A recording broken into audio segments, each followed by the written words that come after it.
Hey, welcome to Design Guy. Ready to make clickable buttons that stand out? I'll walk you through every step. Click Create, then select Websites.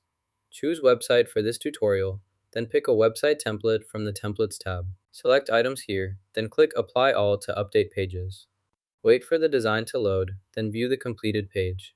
To create a code for an action button in Canva, simply follow these steps.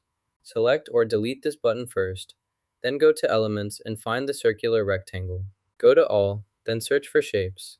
Select Try Rectangle from the options available. Use this shape, then add rounded corners to make it circular. Next, resize it smaller and adjust its position to the desired location on the screen. Replace the Contact Us button, then press Ctrl K to add a link. For example, link the button to google.com. This sets the button's destination when clicked. Press Enter, click Done to create a call to action button in Canva.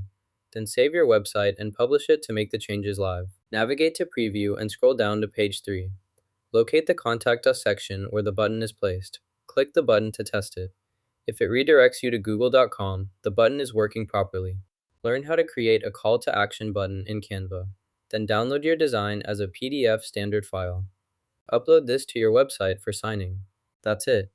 Now you know how to create a call to action button in Canva. Don't forget to like and subscribe for more quick design tips.